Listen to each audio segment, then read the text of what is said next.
بسم الله الرحمن الرحيم والعصر إن الإنسان لفي خسر إلا الذين آمنوا وعملوا الصالحات وتواصوا بالحق وتواصوا بالصبر.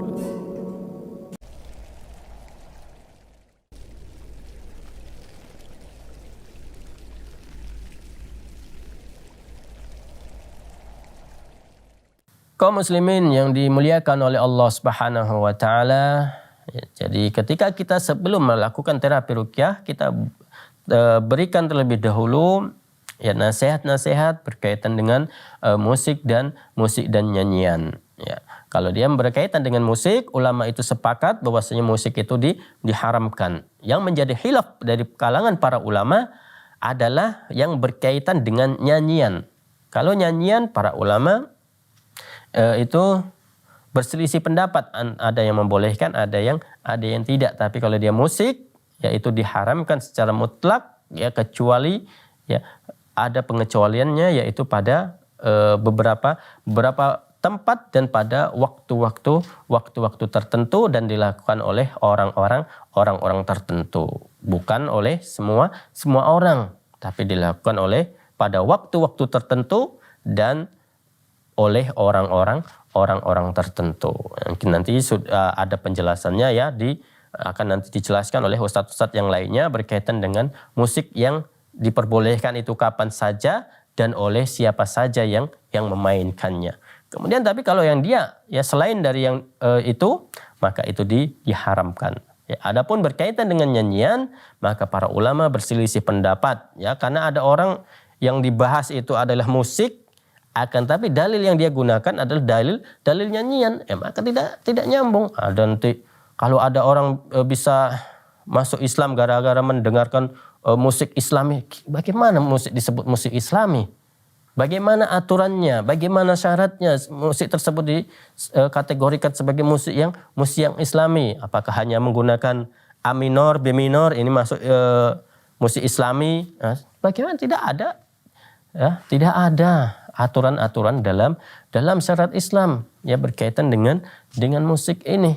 Bagaimana dia disebut sebagai musik yang Islami? Ya, bisa disebut sebagai musik yang Islami ya kalau dia memang ada dalil-dalil dari Al-Qur'an ataupun hadis Rasulullah sallallahu alaihi wasallam. Ya, sebagaimana kita menyebutkan ya ada pakaian yang Islami, ya tentunya ada syarat-syaratnya dari Al-Qur'an ataupun hadis Rasulullah sallallahu alaihi wasallam. Baru dia disebut sebagai pakaian yang syar'i, ya pakaian yang Islami. Ada dia syarat-syaratnya. Ya. Tapi kalau musik, bagaimana seseorang menyebutnya sebagai musik yang Islami? Apa syarat-syaratnya? Yang dia tidak rock. Dia tidak rock, berarti musik-musik yang lainnya masih berarti musik rock ini termasuk musik yang kafir seperti itu. Ya, na'udzubillah min dzalik. Ya, contohnya berkait dengan musik, ya ulama ya sepakat untuk keharamannya, dan yang menjadi khilaf dari kalangan para ulama adalah yang berkaitan dengan nyanyian. Ya, karena ada orang yang dibahas hukum musik, ya, tapi dia memasukkan pembahasannya ini adalah yang berkaitan dengan nyanyian. Nah, ini maka tidak masuk. Jadi kita berikan nasihat kepada pasien ya agar dikurangi ya, atau kalau bisa jangan mendengarkan ya sedikit pun yang berkaitan dengan musik ya dengan sengaja. Kalaupun dia tidak sengaja, maka biarkanlah dengan berlalu begitu saja, jangan kita nikmati musik-musik tersebut. Karena kalau sekarang ini kita menghindar 100% dari mendengarkan musik, ini sangat sulit. Ya, mendengar dari musik 100% itu sangat sulit. Ya, maka minimal hati kita yang membenci ketika kita mendengarkan musik-musik tersebut. Ya, musik-musik dan nyanyian tersebut kita abaikan. Jadi kaum muslimin yang dirahmati oleh Allah Subhanahu wa taala, maka dengan terapi ruqyah ini ya, jika seseorang ingin diruqyah, kita nasihati seperti ini, insyaallah dia akan menerima. Ya, makanya kita harus kaum muslimin ya kalau bisa mempelajari ya berkaitan dengan metode ruqyah ini dengan yang lebih mendalam. Kemudian yang selanjutnya, metode terapi ruqyah yang selanjutnya adalah mengosongkan tempat dari berbagai hal yang menyelisihi syariat Islam. Ya, seperti misalnya sini laki-laki yang memakai perhiasan emas. Ya, jadi tidak boleh ya dalam Islam laki-laki itu memakai emas, perhiasan emas itu tidak diperbolehkan. Ya, diperbolehkan adalah yang dia perak. Ya, ini perhiasan yang diperbolehkan untuk laki-laki adalah yang dia terbuat dari perak. Dan itu pun dia yang digunakan oleh Nabi SAW adalah cincin, dan cincinnya ini adalah memang karena ada kebutuhan. Ya, kalau tidak ada kebutuhan ya kalau mau pakai silahkan, seperti ya mungkin yang pernah tenar-tenar ya pada tahun-tahun sebelumnya memakai cincin. Ya, kalau ada seseorang nggak pakai cincin itu nanti jumpa makan seperti kakek, ini tidak boleh kalau seperti itu. Tidak boleh jadikan syarat mutlak seorang laki-laki harus pakai cincin, tidak boleh. Ya. Kalau bisa ya tidak usah pakai juga tidak apa-apa, tapi kalau dia mau memakai cincin maka tidak boleh yang dia cincin tersebut yang terbuat dari emas, walaupun kadar emasnya tersebut itu sedikit, itu tetap tidak diperbolehkan. Kalau yang dia banyak, sedikitnya itu juga diharamkan. Maka kita hindari menggunakan perhiasan emas. Ini kalau kita lihat si pasien tersebut memakai cincin, kalung yang terbuat dari emas, kita suruh lepas, kemudian kita beri nasihat ya berkaitan dengan penggunaan emas untuk perhiasan bagi laki-laki. Ataupun perempuan yang dia mempertontonkan aurat. Terkadang ketika kita meruqyah satu orang dalam sekeluarga, ada kadang keluarga-keluarga yang lainnya yang dia membuka auratnya, tidak menggunakan jilbab. Kita suruh dia menggunakan jilbab. Ya, karena ini nantinya bisa menghalangi terapi ruqyah kita. Ya, karena bisa saja ketika kita meruqyah, jadi kita secara tidak langsung ya melirik-meliriklah seperti itu, dan ini adalah normal dan ini sering terjadi. Dan berat sekali, kita nggak mungkin kita selalu menundukkan bahwa sekali-sekali kita perlu melihat si pasien, kondisi pasien ketika kesurupan bagaimana, ini diperlukan. Makanya kalau ada keluarga-keluarga yang lain yang dia melihat terapi ruqyah tersebut, ya dia tidak menggunakan hijabnya ataupun dia membuka auratnya, tidak memakai jilbab, kita suruh dia memakai jilbab. Kita suruh dia memakai telikung dan lain sebagainya.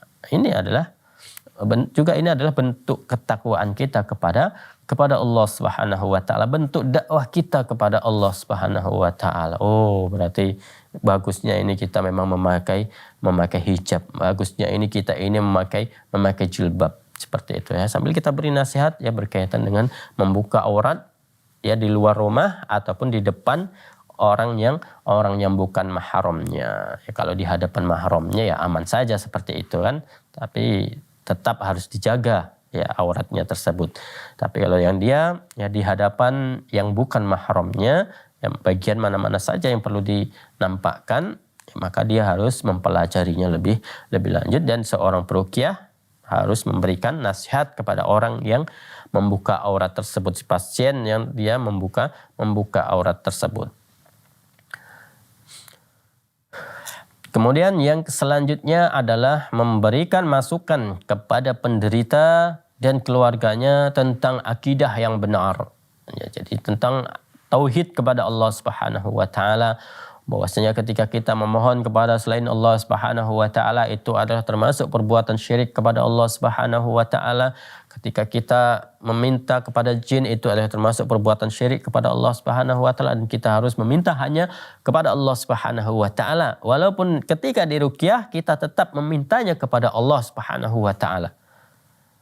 Kalau ketika diruqyah dia masih meminta kepada jin, kepada syaitan, maka masuk dia ruqyah yang dia lakukan adalah ruqyah yang syirkiyah, ruqyah yang tidak di atas tauhid yang benar, tidak di atas akidah yang benar. Ya, karena ada orang yang seperti ini, dia melakukan mediasi jin.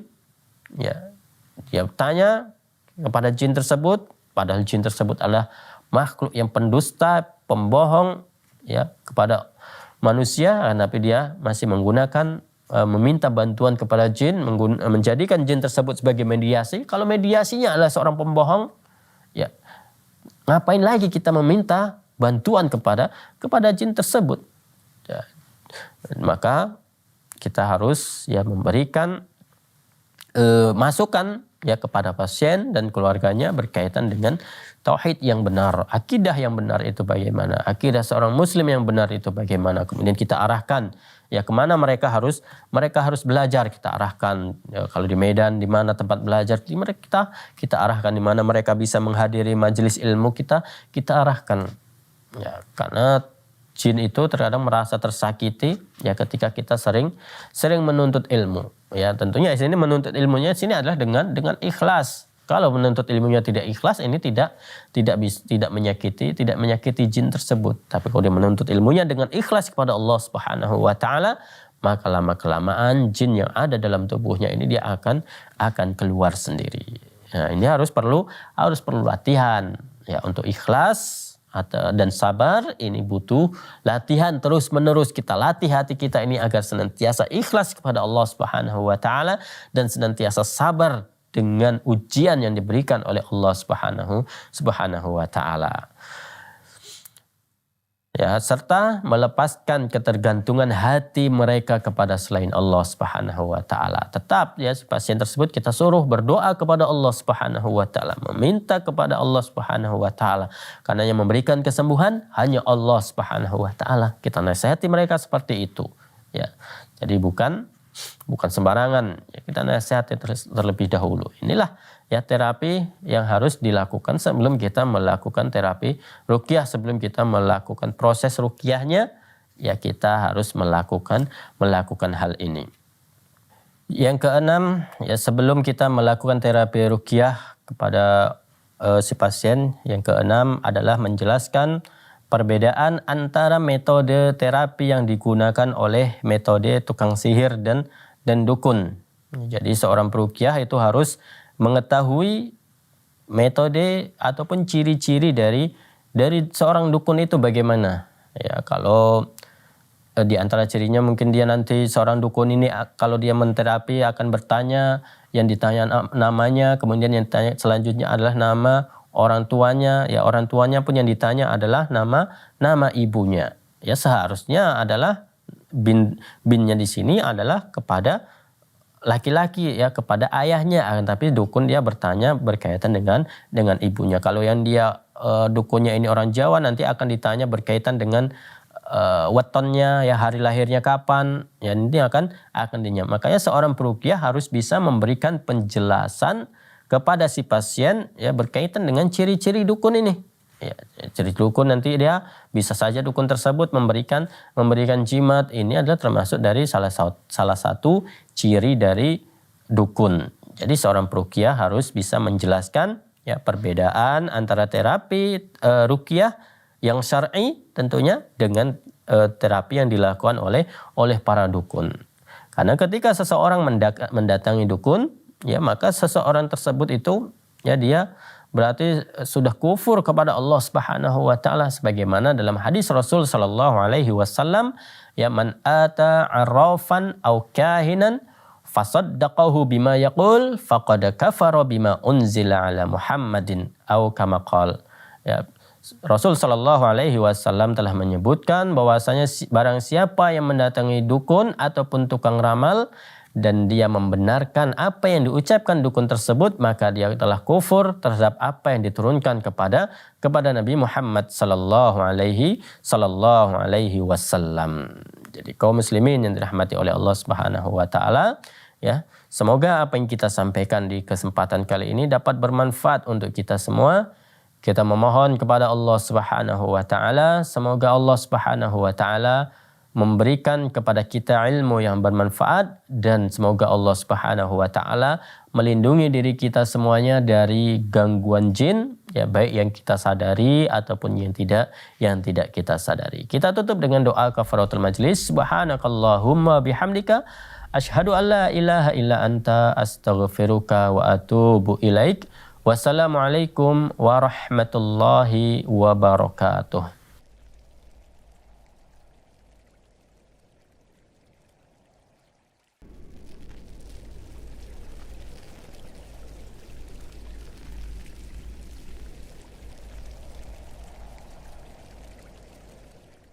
الحمد لله رب العالمين